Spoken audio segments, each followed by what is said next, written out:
मंडई, अधिकाचा महिना सुरू झाला आणि सगळीकडूनच आपल्यावर नुसता माहितीचा मारा होऊ लागला. म्हणजे ना, अधिकाच्या महिन्यात काय करावं, काय करू नये, कुठलं स्तोत्र म्हणावं, कुठलं मंत्र म्हणावं आणि ते अशी बरीच माहिती आपल्याभोवती फिरू लागली. पण यातून ना, खरं सांगायचं तर गोंधळच जास्त होतो. पण आजचा हा व्हिडिओ तुमचा सगळा गोंधळ दूर करणार आहे. कारण तुम्हाला कोणत्याही 10 गोष्टी करायला ह्या व्हिडिओत आम्ही सांगणार नाही. अधिक महिन्यामध्ये तुम्हाला फार काही करायला जमणार नसेल तर एकच गोष्ट आहे जी तुम्ही अगदी सहज करू शकता आणि त्याचा लाभसुद्धा तुम्हाला असंख्य पटीने अधिक होणार आहे.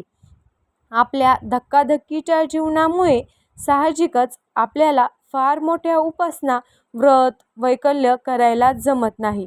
पण एक गोष्ट आहे जी तुम्ही अधिक महिन्यात करू शकता. ती म्हणजे भगवद्गीतेच्या 15व्या अध्यायाचं वाचन किंवा श्रवण. जर तुम्हाला वाचता येत नसेल किंवा म्हणता येत नसेल 15वा अध्याय तर काही हरकत नाही. तुम्ही तो ऐकूसुद्धा शकता बरं का. 15व्या अध्यायाचं कारण ह्या भगवद्गीतेमधल्या 15व्या अध्यायाचं नाव आहे पुरुषोत्तम योग. सगळ्यात महत्त्वाचं म्हणजे आपल्या अधिक महिन्याला काय म्हणतो आपण, पुरुषोत्तम मास म्हणतो. म्हणजेच अधिक महिना हा पुरुषोत्तमाला समर्पित आहे, भगवान श्रीहरी विष्णूंना समर्पित आहे. आणि भगवद्गीतेतला पुरुषोत्तम योग नावाचा जो अध्याय आहे तो 15वा अध्याय आहे. त्या अध्यायामध्ये संसाररूपी वृक्षाचं वर्णन केलेलं आहे. भगवान श्रीकृष्ण सांगतात की ह्या जगाच्या मोहजालातून बाहेर पडण्यासाठी ज्ञानाची कुऱ्हाड आवश्यक आहे. हाच अध्याय का वाचावा तर हा अध्याय भगवद्गीतेचा अर्क मानला जातो. त्याचं नित्यपठण केल्याने, त्याचा अर्थ समजून घेतल्याने मनुष्याला संसारातील आसक्तीतून मुक्ती मिळते आणि परमात्म्याचं ज्ञान प्राप्त होतं. आता तुम्ही म्हणाल, फार ज्ञानाच्या गोष्टी आम्हाला सांगू नका हो. हा अध्याय वाचल्याने आम्हाला लाभ काय होणार ते सांगा. बरोबर आहे, मनुष्याचा स्वभाव आहे लाभ काय होणार आहे त्याकडे आपलं लक्ष पहिलं जातं. अधिक मासामध्ये रोज 15वा अध्याय वाचल्याने किंवा ऐकल्याने पितृदोष निवारण होतं आणि अक्षय पुण्याची प्राप्ती होते. त्यामुळे भगवद्गीतेचा हा 15वा अध्याय वाचण्याचा नियम जर तुम्ही अधिक महिन्यामध्ये करूच शकता. नाही रोज वाचायला जमलं किंवा रोज ऐकायला जमलं तर दिवसाआड करू शकता किंवा काही ठराविक दिवशी सुद्धा तुम्ही ऐकू शकता. तुम्हाला जसं जमेल तसं तुम्ही ह्या 15व्या अध्यायाचं वाचन आणि श्रवण अधिक महिन्यामध्ये करू शकता. आता काहींचा प्रश्न असा असतो की सकाळी वाचायचं आहे का संध्याकाळीच वाचायचं आहे. असं काहीही नाही.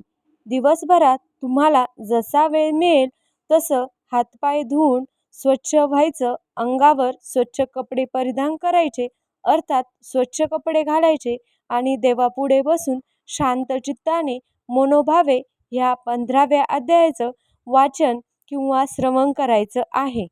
आणि सगळ्यात महत्त्वाचं म्हणजे अधिक महिन्यात तुम्हाला दुसरं काहीही करायला जमलं नाही तरी फक्त तुम्ही ह्या अध्यायाचं वाचन केलं तरीसुद्धा ही उपासना तुम्हाला लाभ देणारी ठरणार आहे.